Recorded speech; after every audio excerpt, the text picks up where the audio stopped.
welcome. Tonight I am covering calming your dog for fireworks night. And, you're probably thinking, well, hang on a minute, Helen, fireworks night isn't till the 5th of November. And if you're in the USA, you may think, well, 4th of July, kind of been and gone. So apologies to my American guys, I just couldn't get the challenge up and running. But if you have got a dog that's scared of fireworks, do join in, because fireworks go off on New Year's Eve, don't they? And you'll be all ready for the 4th of July. But the key thing with running this challenge now for those of you in the UK is because it takes time to desensitize your dog to fireworks. And the number one reason why people are not successful in doing this for fireworks is because they have not left enough time. And whenever anyone sort of says to me, oh, I've tried some of the things you've suggested, I was like, how long did you take to do this? When did you start doing this? And they pretty much have started about 2 weeks before fireworks night. So it's too late by then. For those of you who don't know me, my name is Dr. Helen. I'm an emergency medicine doctor. I'm also an animal aromatherapy specialist, and I love to educate people on how to use essential oils for themselves and also their dogs. I'm also training to be a behaviourist and worked as a dog trainer when I was at medical school. So I've put a lot of my experience into this 2-week challenge that is coming up in August, and I wanted to just jump on and just give you a few more tips about using essential oils for your dogs and other behaviour modifications as well to help them. And so the challenge takes place in August over a 2-week period. There's going to be 3 lives a week over that 2-week period, so a total of 6. One of them is a Q&A. There'll be homework to do. I'll be popping into the group to answer questions and things like that. So you're really going to get a lot of I hope really good, one-to-one attention and things like that, because I'll be asking for you to post videos of your dogs and things like that. So the key thing, we're going to be looking at behaviour modifications, and we're going to be looking at taking our time to do things. Now, a bit about my history is, and if you are joining and you've got a dog, do let me know where you're joining from. Let me know about your dogs. I love to get some interaction. Have you got a dog that's scared of fireworks? Do let me know. Now, I have got a beautiful blind dog. If you do follow me on TikTok or you follow me on Facebook, you've probably seen me post a lot about my blind dog, Inca. Now, Inca is a blind dog from Romania, very sound sensitive because obviously she's blind. And she was scared of quite a lot of things, and particularly traffic. Now, I live in Manchester. I live in the city centre. I literally can see all the skyscrapers from my window here. And she struggled to go outside the car park gates where I live because there was of the noise of the traffic. She didn't like the smell of metal either, and didn't like the traffic sound. And this is obviously a big problem during lockdown. And it's actually very difficult. So I'm led to believe by some experts that to actually train a dog and to help a dog who is blind walk in around traffic, because it's quite scary. So I do feel quite proud that I actually managed to achieve that, but it didn't happen overnight. And what I started to do was I worked on building her confidence. Excuse me, I'm just going to shut my door properly because it's banging. I started on building her confidence using essential oils and decreasing her anxiety, and then worked on desensitizing, so sensitization to sound and counter conditioning that as well. And that's going to be something that we start off doing in the challenge. So we're going to be looking at how to desensitize your dog to sound. Now, the key thing when you do this, and why it's so important to take your time doing it, is you want to work within the stress continuum at a tolerable level of stress. So if I relate it to something like running, I'm a runner. We only get faster if we actually push ourselves. So, you can chug along, all day at whatever your pace is. But if you want to go faster, you have to push yourself into that harder elements, using things like interval running, in order that you can make those strides. So you're pushing your body just above the tolerable stress level, or right at the top end of the tolerable stress level for short periods of time. Short sprints might not even be a minute, might be a 30-second sprint, and then you're looking at the recovery, and then you do another one and things like that. And so it's very much a similar process. And with sound desensitization, you know, it might be playing some of those sound CDs or fireworks things that you can get on YouTube and things. You're going to start off maybe just a minute, maybe 2 minutes. Maybe you've got the sound on the lowest level that it is and it's still too loud. So you go in another room, but you start, and it's the consistency. It might only be 1 minute. And then the next day, 1 minute, the next day, 1 minute. And you think, oh, actually, she's doing really well. So maybe you turn the volume up a bit, or maybe you increase it to 2 minutes. So there's all these different things. And this is what we cover in the challenge. And we go into that in far more detail.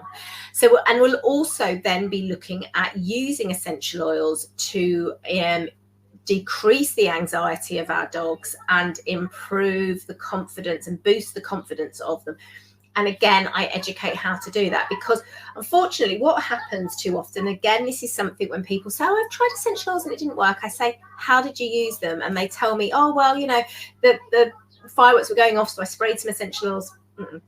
Now, essential oils, if you're using pure essential oils, they have got therapeutic benefits in them as well. They have not, and it's not just about the aroma. A lot of essential oils on the market come from the perfume industry, and so they take off the aromatic compounds, and actually that's all the perfume industry want. They're not bothered about the therapeutic benefits. But pure essential oils actually have a lot of therapeutic benefits into them, and they can actually work on different neurotransmitters such as oxytocin, serotonin, dopamine, you know, etc. Now, if you are just, what you are in danger of doing, if you just, fireworks going off and you like, oh, I'm going to spray some lavender or bergamot around the room, okay? Calming benefits to them. Citrus oils promote the release of serotonin and dopamine. Lavender promotes the release of oxytocin. Okay, so great. You might have a little bit of calmness, but the next time that happens and you spray that, you may then have an odor memory for your dog, and have created an odor memory for your dog of that smell with that negative association. So the next time they smell that, they actually get triggered by it and they actually get scared. And so I've seen this happen. And so I always recommend doing some calming exercises with your dog whilst you're diffusing the oils. So you build this really strong association with calming your dog with essential oils before you actually start using them when you actually really need them. And a great answer, a great story I've got about this is when I was using some rose oil with my beautiful blind dog, Inca, and she had to actually go and have an MRI scan, and she was really terrified at the vets and really scared. And I used some rose oil on her, and it was absolutely amazing. The anaesthetist, who wasn't able to get close to her because she was just too scared, was actually able to come close to her, stroke her, and you know, be able to give her the injection so that she was anaesthetized. And if I'd not used that, it would have been very difficult. And if I hadn't got her used to the rose oil the evening before, we would have had a really difficult situation, and that could have actually meant that the rose oil then became a very negative association. So really important to use those properly. And again, we're going to go into this in more detail then. Other things we're going to be covering as well is things like body wraps and thunder jackets and thunder coats, because these are also very popular. And a lot of people find really good results with them. I personally haven't, but that's not to say I don't include them in the challenge. I give people a lot of different options so that they can actually really try things out with the dogs. And again, that's the advantage of actually taking your time to do these, and not just, you know, and really, really small steps, because you have to, again, build an association with your dog and that calming jacket. It isn't a case of just popping the calming jacket on and it's all magic. Same with the essential oils. It's not like just sprinkling some fairy dust and everything's going to be okay. So it's all about working really slowly. So we cover thunder coats, we cover body wraps, and things like that. We'll also be looking at massage. I'm also a trained canine massage therapist, so we'll be looking at massage, and we'll also be looking at acupressure points and different points on the body that can promote calming. And then you obviously can use those essential oils that are really calming. And so you're getting this multi-layered effect for actually calming your dogs. So a great one, I did a video on TikTok, I've got it on my Facebook page as well, is just literally above the eyes, on the forehead, nice acupressure point, just going back and down behind the ears and adding in some essential oils. It's really calming and soothing, really, really nice for your dog. It's a great place to pop the oils there. So we're going to be going over that. I'm going to be teaching you a couple of little easy techniques for massage therapy as well. We're also going to be looking at food. Now, we're not going to be looking at diet per se, because I'd love to be able to include more about diet, but I think the whole issue about calming foods is quite complex, and it's not something that I can just, I'm not going to be able to cover, but I will give you some top foods and some ideas and resources as well. I'm very big at signposting different things, but we'll also be looking at different things like slow feeders, and also some recipes for stuffing Kongs and things, and actually what to do on the night. So that will be covering that. But again, if you're going to be doing some exercises with your dogs, make sure they know what to do before the night, because otherwise they're going to be too overwhelmed. So I love doing the Nina Otterson toys, but also I love doing scent work. So we'll be going over a few little fun scent work exercises that you can build up, so that by the time that firework nights come, you've got a really strong behavior there. They know what's expected of them, and you can really engage their brain so that actually they're not thinking about all the bangs going off. They actually know what to do, and they're playing the game that you want them to play, and that's really important as well. So we'll be going over some things like hiding some treats, and like I said, searching some Kongs. So we'll be going over some Kong recipes as well. And then we'll also be doing a bit of a thing about making a den, and what we're actually going to do on the night in question, or the nights, because firework night seems to go on for quite a few weeks. And we're going to do that. So it's quite a lot that we cover, but like I said, it's over 2 weeks. It's going to be homework as well. I'm going to be doing a Q&A, so you can get all your questions answered, and I aim to make it really interactive, and I've had some really good feedback of it as well. If you look on my events, I've put a couple of testimonials on there as well, but also if you pop to the dotty4paws.co.uk website as well, there's some of my reviews on there as well for Who Paws Wins.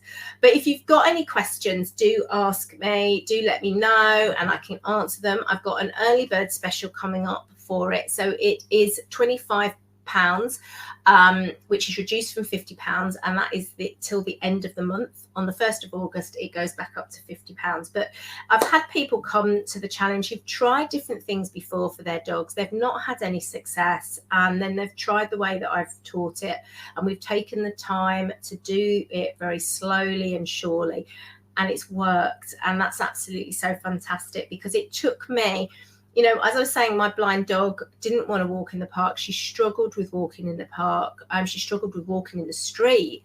It took me 8 months to get her desensitized to the sound of the traffic. And now she's really solid. We had a really bad experience in the park. So she used to be able to go to the park.